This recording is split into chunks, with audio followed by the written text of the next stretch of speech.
0 of 6 values enter. Secure text field. Tap to edit. Mga birds, bago ang lahat, kailangan natin i-recovery mode yung iPhone. Yan mga birds, iPhone 7, ganyan yung itsura niya pag naka-recovery mode. Okay, bakit natin kailangan recovery mode? Para ma-read natin kung anong iOS ng phone. Kasi nga may passcode siya para ma-bypass natin with signal na kailangan man natin i-read kung anong iOS para mas madali natin siyang magawa. Okay? Ito yung gagawin natin mga parts. Punta tayo sa lock tool. Read iOS natin. Yan. Yan. Tingin natin mga parts kung anong iOS siya. Yan mga parts. Ang OS niya ay 15.6. Meaning yun po yung ina-download natin sa support. Yun yung gagamitin natin sa boot RAM disk. Okay? Let's go, download natin. Yan mga parts, punta ka sa support. RAM disk iPhone 7G. Yan, hanapin mo. Then download mo yung version mo. Ito yung kailangan natin i-download kasi 15 point something. Yan, download nyo lang. Pag na-download, ilalagay nyo lang sa, punta lang kayo sa Drive C. Hanapin nyo lang yung unlock tool. Yan. Then, data files.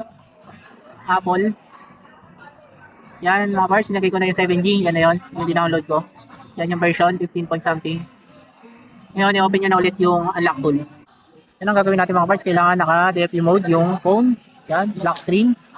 Okay, ang gagawin natin mga parts, found DFU natin. Yan. Found DFU. Okay. Hintayin lang natin mga parts.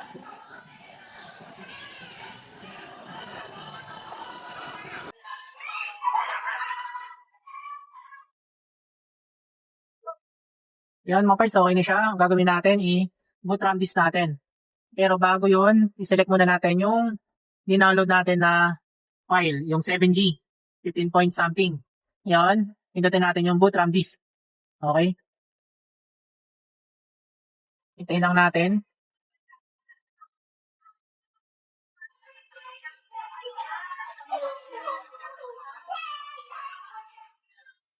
Yan, nagsisending na ng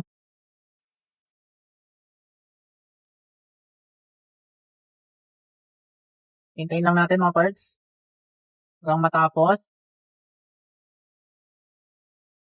Yan, booting na. Check natin yung phone. Ganyan mangyayari mga parts sa phone.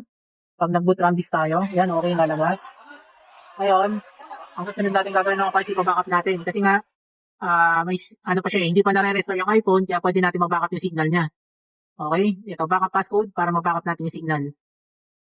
Okay, backup. Yan. Hintayin lang natin mga parts na mag-backup.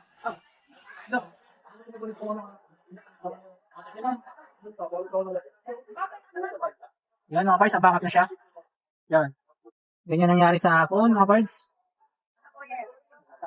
Ngayon, ang susunod natin gagawin mga parts ay i-factory reset natin mga parts. Okay, factory reset natin.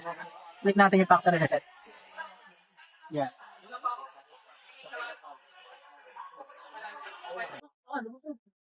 Yan, okay na mga parts. Check natin yung phone. Yan, magre-reboot siya. Yan mga parts, ibabalik natin yung backup niya. Okay. Ulitin lang natin yung procedure. I-found DFU mode natin yung unit ulit. Then boot RAM disk. Then restore backup and auto erase ang gagawin natin. Okay mga parts, patayin ko ulit yung phone. Yan mga parts, naka-DFU mode ulit yung iPhone 7. Yan, naka-black screen siya. Ang gagawin natin mga parts, i-found DFU mode ulit natin. Found DFU. Okay. Ulitin lang natin yung procedure ginawa natin kanina. Bigla na ilan mo pa tayo. Wala naman ang iPhone. Ito. Yan mga parts, okay na. Ang gagawin natin, yun ulit, select nyo lang yung file, yung 7G, na 15 something version. Boot RAM disk ulit natin. Okay, hintayin lang ulit natin mag-boot yung iPhone.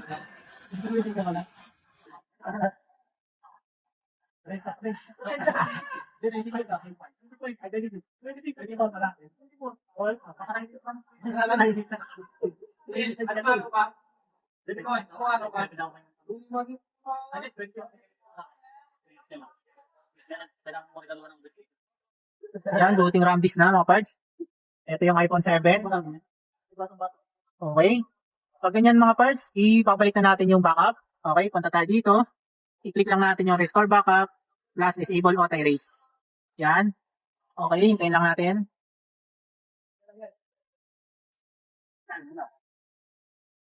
Ayan mga parts, okay na.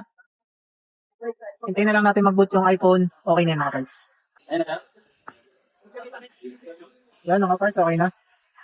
Okay, activate na natin.